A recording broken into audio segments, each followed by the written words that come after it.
भैया उनको फांसी दो और हमें तो इंसाफ चाहिए। ऐसी लड़कियों को दुनिया में रहना ही नहीं चाहिए। फांसी की भी कोई बुरी हो ना, सजा वो दो उसे। जिस तरह से उसने हमारे बच्चे को काटा है, इस तरह से उसको कटवाओ, इस तरह से ड्रम में डलवाओ उसे, पता तो चले उसे। हमें 10 दिन तक पता ही नहीं है, बच्चे को मार मार के उसमें डाला हुआ है। सौरभ एक नौजवान और पुरअर्जू लड़का जो मर्चेंट नेवी में नौकरी पर था, मेरठ का रहने वाला था। एक शाम वो अपने दोस्तों के साथ बाहर गया हुआ था जब उसकी मुलाकात मुस्कान नाम की एक हसीन और मासूम लड़की से हुई। पहली ही नजर में मुस्कान की सादगी और वो प्यारी सी मुस्कुराहट सौरभ के दिल में उतर गई। धीरे धीरे बातचीत शुरू हुई जो दोस्ती में बदली और फिर इस रिश्ते ने मोहब्बत का रंग ओढ़ लिया। जब मुस्कान को सौरभ की जिंदगी और उसके किरदार का पता चला तो वो भी उसकी तरफ खींचने लगी। वक्त गुजरता गया, रिश्ता गहराता गया और आखिरकार दोनों ने शादी का फैसला कर लिया। मगर जब सौरभ ने अपने घर वालों से इस बारे में बात की तो जवाब साफ था, ये शादी मुमकिन नहीं है।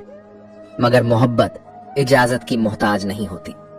सौरभ और मुस्कान ने सबकी मर्जी के खिलाफ जाकर 2016 में बेहद सादगी से चंद खास दोस्तों की मौजूदगी में अपना रिश्ता कायम कर लिया। कभी कभी छुट्टियों में आता, फिर चला जाता।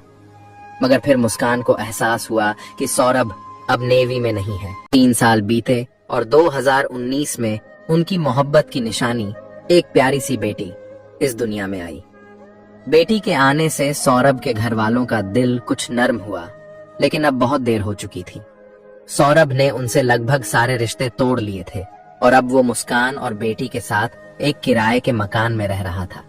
उसका काम ऐसा था कि साल के 9-10 महीने वो बाहर रहता और महज 2-3 महीने मेरठ में। मुस्कान अकेली पड़ गई। मेरठ में हुए सौरभ राजपूत हत्याकांड में लगातार नए अपडेट सामने आ रहे हैं। अब इस मामले में आरोपी मुस्कान की मां से जुड़ी एक बात सामने आई है। पुलिस जांच में 2 बातें पता चली हैं।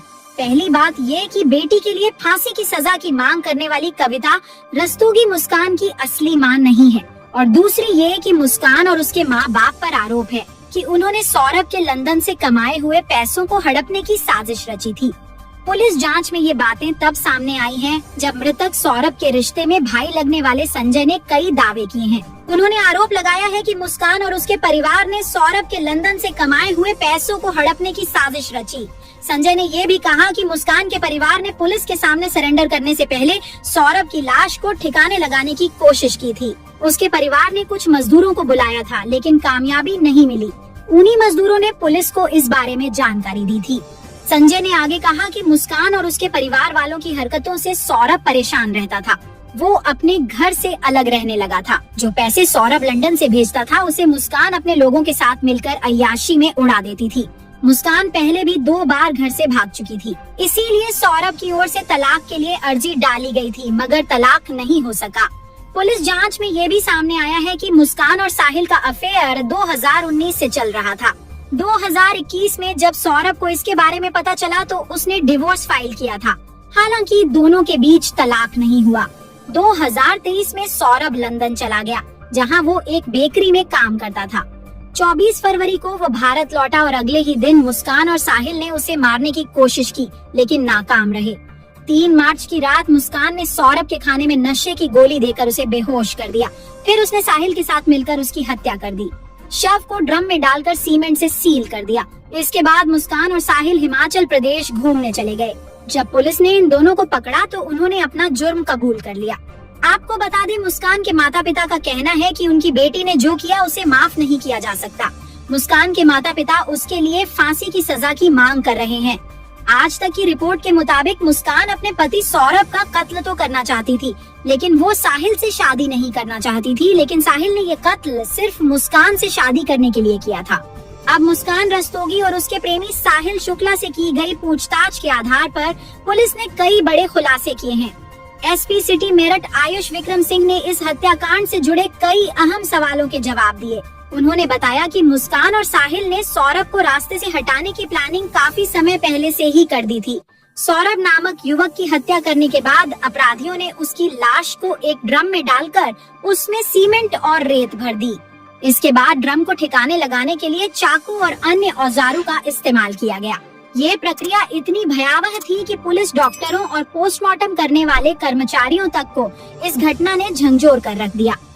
अपराधियों ने लाश को ड्रम में डालकर सीमेंट और रेत से भर दिया ताकि उसका पता ना चल सके। ये तरीका इतना निर्मम था कि इसने हर किसी को स्तब्ध कर दिया। एक मीडिया रिपोर्ट के मुताबिक जिस इंसान ने उस ड्रम को काटा उसका नाम बलबीर है, जिसने इस भयावह घटना के बारे में चौंकाने वाले विवरण साझा किए। बलबीर, जो करीब 45 वर्ष के हैं, उन्होंने बताया कि अपने पूरे करियर में इस तरह की भयानक स्थिति में किसी लाश को नहीं देखा था। बलबीर ने बताया कि प्लास्टिक के ड्रम को काटने में करीब 1 से 1.5 घंटे का समय लगा। ड्रम के अंदर सीमेंट इतना जमा हुआ था कि उसे तोड़ने के लिए कट्टर और हथौड़े का इस्तेमाल करना पड़ा। जब ड्रम को काटकर खोला गया तो सबसे नीचे प्लास्टिक में लिपटा हुआ एक सिर मिला, जिसे कपड़े से ढका गया था। इसके अलावा दोनों कलाइयां धड़ से अलग कटी हुई थी, जो इस हत्याकांड की निर्ममता को दर्शाता है। बलबीर ने कहा कि ये दृश्य उनके लिए बेहद डरावना और दिल दहला देने वाला था।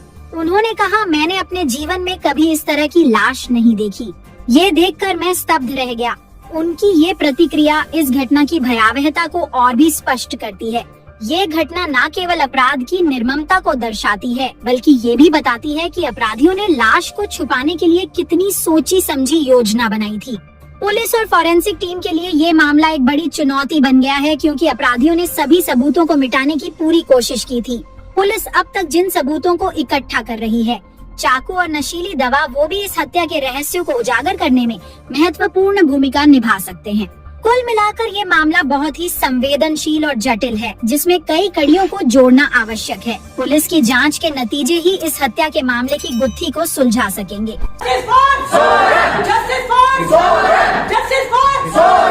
भैया उनको फांसी दो और हमें तो इंसाफ चाहिए। ऐसी लड़कियों को दुनिया में रहना ही नहीं चाहिए। फांसी की भी कोई पूरी हो ना सजा, वो दो उसे। जिस तरह से उसने हमारे बच्चे को काटा है, इस तरह से उसको कटवाओ, इस तरह से ड्रम में डलवाओ उसे, पता तो चले उसे। हमें 10 दिन तक पता ही नहीं है, बच्चे को मार मार के उसमें डाला हुआ है, हमें पता ही। मेरी मांग है कि लड़की को, हत्यारन जो है लड़की जिसने उकसाया बॉयफ्रेंड को भी कि सौरभ की हत्या की, इसके पीछे जिसने साजिश रची, एक दिन में हत्या नहीं होगी, 6 महीने से यह साजिश रच रही थी, उसको कड़ी से कड़ी सजा मिले, फांसी की सजा तुरंत मिले। जैसे हम कहते हैं हैंग द रेपिस्ट, मैं कहती हूँ hang the false accuser, hang the murderer. इस लड़की को तुरंत फांसी की सजा होनी चाहिए, जिसने सौरभ को इतनी दर्दनाक मौत दी, जिसने सौरभ के 15 टुकड़े काटे, जिसको जरा भी दर्द नहीं हुआ। उसकी बेटी का क्या हाल होगा? वो बेटी जो छोटी बेटी है, क्या वो जी पाएगी बिना सौरभ के? कितना प्यार करती थी वो सौरभ से, अपने पिता से। आखिर बेटी ने यह राज खोला था कि पिता ड्रम में बंद हैं, उस छोटी बिटिया ने ही राज खोला था।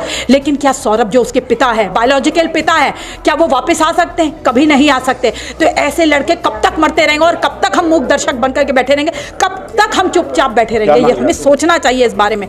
हमारी मांग है सरकार से कि जल्द से जल्द सरकार एक मेंस कमीशन का गठन तुरंत करे, पुरुष आयोग का गठन सरकार करे। जो नजारा सामने आया उसने हर किसी की रूह को हिला दिया।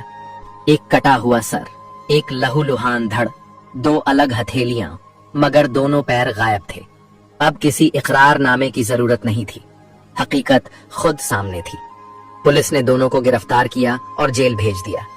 तो दोस्तों, ये थी एक खौफनाक मगर हकीकी दास्तान। अगर आप अब तक इस कहानी में खो चुके हैं तो बस इतना कहूंगा, सच को कितना भी दबाया जाए, वक्त उसे जरूर बेनकाब कर देता है।